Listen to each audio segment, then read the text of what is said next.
It's been roughly about 4 months since I've last had Kshara Sutra treatment, my last thread removed, and I haven't really hopped on camera to do an update. I suppose maybe that's a little bit negligent of me, but I haven't hopped on camera to do an update because I felt like there was really nothing to update. Nothing has changed in my health or really in my life since my last update.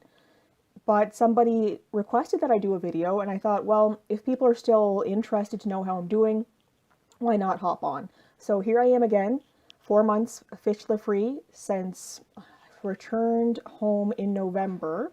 So when my last thread was removed, it was around the second week of November, I believe.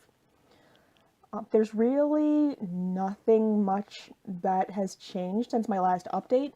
If you choose to have Kshar Sutra treatment with Dr. Bapat, according to his method, he will remove your last thread and then you go back to his office after a week from the thread removal. He will assess how the wound is healing, and then he will give you the green light to go back home should you choose to. Since I'm Canadian, I chose to come back home and do some aftercare myself, and that went perfectly fine. Some people, if they are local, they just continue to go back to him and do weekly checkups. I'm sure if a person decided to go to him after the thread was removed and have him check on you as your wound healed, that he would be open to letting anybody stay and continue doing checkups with them until their wound was completely healed. But for me, I chose to come back home to Canada and just continue doing my own aftercare. Aftercare took about 2 weeks. It was what he recommended. I was paranoid because I had some post-traumatic stress from having to deal with the disease of having a fistula. So I chose to continue doing aftercare for longer than that, but it was not really necessary, except for my peace of mind. When you have a wound that is healing, especially if it's a deeper wound, the body will emit a thin, clear, watery discharge. Somebody asked me what was that like. If you've ever had a runny nose, like not a thick, mucousy, snotty nose, but like just, it's a cold day and your nose is just really running, that watery snot that comes out, that's what it was like for me for about, I would say, a month and a half to 2 months of having my Kshara Sutra thread removed. So that's what was coming out of my wound. That trickled down and trickled down and trickled down until there was nothing coming out of there at all. So since my last update, there has been no real change as far as that's concerned. Everything's healed. I can bend over just fine, sit, stand, walk. There's no issues whatsoever. I did go to my family doctor and request an MRI, and I haven't heard back from him. He said he was going to talk to a surgeon who I was dealing with before I chose to go have Kshara Sutra. I'm not sure if they will give me an MRI or not. I'm not personally too concerned about it because there are zero symptoms whatsoever that would lead me to believe that my fistula has returned or anything like that. My symptoms before I went and had Kshara Sutra were pain, of course, discomfort, burning because my fistula always drained feces, so there was always like stool or stool particles in the area, which would cause burning if it sat on my skin for too long. And that, if the discharge or stool sat on my skin, it was certainly never a matter of I wasn't cleaning the area, because when I had a fistula, I always had a go bag with me, and sometimes I'd clean that thing every half hour, trying to make sure that that was clean, but sometimes I just couldn't keep up with it. There's none of that anymore. There's no farts, wind, however you want to term it, coming out of the area. Because when I had a fistula, that always happened. Instead of coming out of my bumhole and come out of my fistula, that's no longer the case at all. But my biggest tell, ever since I developed an abscess, which had to be surgically drained, which I guess the doctor surgically created a fistula, that's how he chose to drain it, and that was my Canadian general surgeon who did that. Ever since I had an abscess, then a fistula, my lymph node on my groin always swelled up. It was always swollen to various degrees, and that's not the case anymore. It has completely gone back to the size that it once was before I got sick. So with all those things, I feel confident that I'm fistula free. I'm not concerned. But I would still like to have my MRI. I do hope my doctor comes through, and that's only because I would like to talk to other doctors. I was assigned to a colorectal surgeon. I'd like to talk to my general surgeon who was dealing with me before he referred me on to my colorectal surgeon, just to educate them if they're interested in hearing about it, about Kshar Sutra, and the fact that I chose to go to India to become healed. There are others who have decided to do so, and that it is, in my opinion, a viable, legitimate treatment option that has cured many fistulas. I was asked what my day-to-day life looks like now. Have things changed since I had Kshar Sutra? And I always feel like that's kind of not an easy question for me to answer, because when I very first had my abscess drained in Canada, when I woke up in well, not in the recovery room, when I woke up the next day and my general Canadian surgeon came to talk to me, he said that my abscess, what really had caused damage to my rectum. And if I poke my finger into up my bum, there is a little tiny notch that is in my rectum. So if your rectal walls are like this, on one side there's just a little curvature where stool can kind of get stuck. That was not a result of Kshar Sutra. That was a result of my abscess, how it manifested in my body, and how it chose to, I guess, cause damage. From what I can gather, most times when people have an abscess, there's a little, there is a little hole in the rectum, but the big collection of pus is usually external. It's on your bum cheek, or maybe it's around your bum hole. It's not typically, so I have been told by my Canadian doctors, in your rectum. My collection of pus was in my rectum, and therefore that caused damage, and the damage is permanent, not from Kshar Sutra. So because of that, when I woke up the next day, my surgeon came to do his rounds, and he visited me in the hospital in Canada. He told me straight off the bat, that was my first drainage. I had to have this thing drained twice. He told me with my first drainage that I should never have a vaginal birth, and that perhaps, he wasn't sure, but perhaps when I get older I might experience issues with incontinence because the abscess had damaged my rectum. So with that said, when people ask me, how are you experiencing any complications, or have things changed, the answer is yes, but not because of Kshar Sutra. What I do now, full disclosure because people are curious, there is that little notch in my rectum. So when I have a bowel movement, I typically take a piece of cotton, I wrap it around my finger, and I just kind of go up into my rectum, make sure to get the notch, and make sure that there's no stool in the area. So I don't want to be walking around all day, and there's stool kind of trapped up in my little notch up in my rectum. There's that. I chose to get a bidet, and my husband and I installed them. Well, he installed them. I just kind of said, let's get a bidet.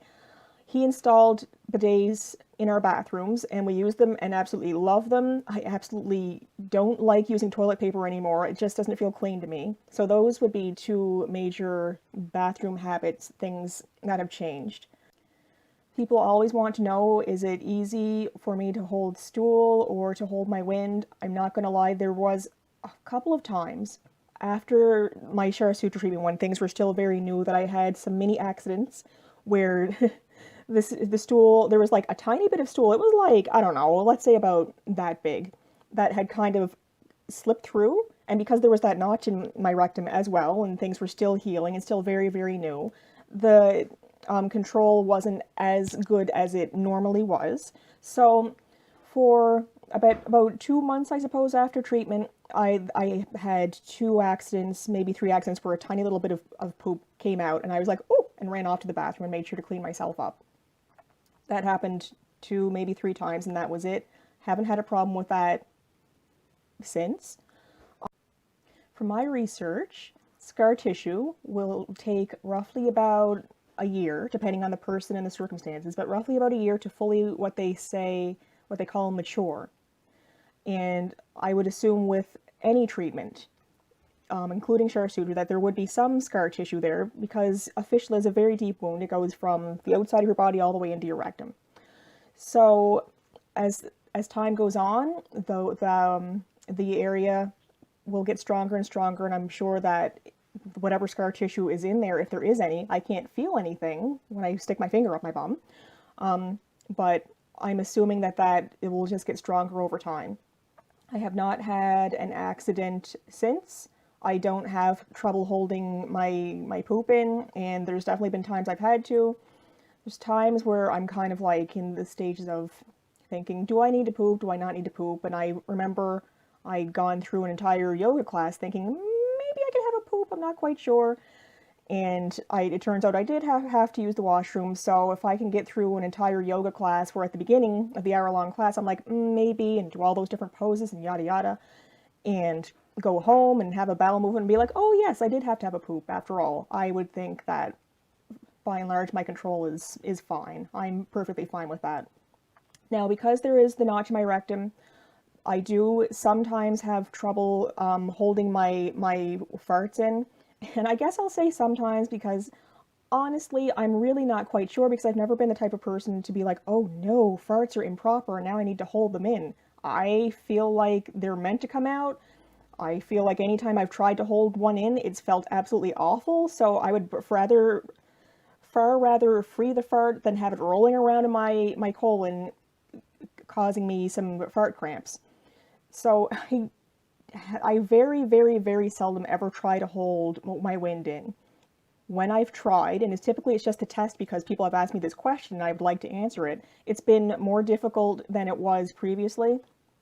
I believe that's because of the notch in my rectum. It's hard to kind of hold wind in when there's kind of not a fully, not when I can't make a fully closed seal, if that makes any sense, because of the notch in my rectum. Other people have gone through Kshar Sutra and they don't have any of those problems, and other people have gone through Kshar Sutra with the doctor I went to and they don't have any of those problems. So I just honestly think that is a consequence of the damage that the abscess caused to my rectum. Other than that, a major difference in, I guess, not necessarily Kshar Sutra, but my healing journey is that I'm just far more conscious of my health and my colon, basically my colonic health. So I do have irritable bowel syndrome. I know that because there was kind of as I had a fistula, there was that caused me stress, which made my stools watery. That caused kind of a Crohn's scare, and I got tested with everything under the sun to see whether or not I had Crohn's, and everything came back negative, negative, negative. I had CT enterography, rigid sigmoidoscopy, multiple biopsies of my rectal area, my fistula area, my colon, all throughout, blood work. I mean, the list just went on and on and on. Colonoscopy, everything came back consistently negative, negative, negative for Crohn's. And then what I would notice is that when I wasn't quite so stressed out during my upheaval of being sick, then my stools would firm up, and the more stressed I got, the more watery they would get. So ever since going through all of that, I pay very close attention to every single poop that lands in my toilet. This is just that type of TMI channel. And what I've noticed is very consistent with what I've noticed before, which is if things are fine and I'm not stressed out, then my stools are fine. And if I feel nervous or scared or just kind of like anxious or stressed out, then my stools will get more watery. So I have not been diagnosed with irritable bowel syndrome by a doctor or a medical professional, but I would think that I most likely do. So I am just much more aware of that, much more aware of the importance of taking things with a grain of salt, and trying to move past things more quickly instead of ruminating on things and letting them stress me out more than they need to. So I'm still in the very early fistula-free stages. Before I went to go see Dr. Bapat, I talked to several of his clients who had been healed and fistula-free for 2 to 3 years. I know he's been practicing for about 17 or 18 years, and it stands to reason to me that he would not still be in business if his treatment methods weren't working. So people that he's treated 17, 18, however long years ago, I'm sure that they are still fistula-free. And of course, Kshar Sutra is a treatment method that has been practiced for thousands of years. There are thousands of Kshar Sutra doctors all over India. It's a very viable treatment option. I think it's just now that things are getting out of India and more towards other countries, but more towards the West. That's what I'm focusing on because I'm Canadian, because of social media. I mean, if you think about it, if you were born in the 1800s or something like that, Kshar Sutra would have been around, but how would you know about this treatment unless somehow you traveled off to India, which would not have been all that common, I don't think, back then. That's just my, of course, personal opinion. This whole video is just my personal journey and my personal opinion. But sometimes people are kind of nervous about Kshara Sutra treatment, and I understand. I think that you should be, if you're considering it, also be prepared to have to travel to some other place, because it's nerve-wracking to have surgery at home. It's even more so, I think, when you have to travel to a country that you're not familiar with, the culture, the customs, the language. It can really, really cause a lot of stress and anxiety. So I think people should, if they're considering Kshara Sutra, of course, find a doctor whose treatment method you are comfortable with, because different doctors have different treatment methods. I don't think that there's just one perfect doctor for everybody. I think that you need to find somebody who works best for you, for what you're comfortable with. Also choose a doctor who is in a location in India that is a place that you're comfortable with. I talked with a lady who, she went and she had Kshara Sutra treatment and it was fine. The doctor was fine, but the part of India that he was operating out of was not comfortable for her. So that's something to consider. I caution anybody, if they're open to it and if they're able, to try to have a companion with them if you possibly can, even if it's just for 2 weeks or so, especially when you first get to India, if you choose to go. It's a huge culture shock. It can be very scary, and that can, I believe in the mind-body-spirit connection, and I believe that if you're so nervous and worried about this or that, that has to do with your circumstances as far as where you're staying or where you're eating in India, that could slow down, impact your healing. I'm not sure about that. That's just my personal belief. So those are just some things to consider if you're thinking about having Kshara Sutra, or wondering why don't they do this outside of India. It's actually legal in India and Nepal. How come we've not heard of this before? Don't forget, with the rise of social media, it's a lot easier to communicate globally than it ever was. And as to why Kshara Sutra is not available in countries outside of India and Nepal, as far as I know, that is because Ayurvedic medicines are not approved in a surgical setting. And I know in Canada, natural remedies, naturopathic remedies really aren't all that recognized or viewed, in my opinion, in high regard by traditional Western medical doctors. So things like massage therapy, which I would also believe in, or maybe taking herbs instead of just going right for antibiotics, in my opinion, that's not necessarily something that Western medicine agrees with. So I think that those are two reasons why Kshara Sutra hasn't been approved. And one of the reasons too, I would think, is because a lot of doctors just don't know about it. I do hope that that will change, and I believe it will, with social media and with information being far more accessible globally than it ever was in history. But those would be my answers as to why that's not available. So other than running my social media, my Facebook Kshara Sutra for Fistulas forum, I'm living my life and really, really enjoying not having to visit the bathroom every hour on the hour after a bowel movement so that I can clean up stool that's leaking out of my fistula, because there's no more fistula.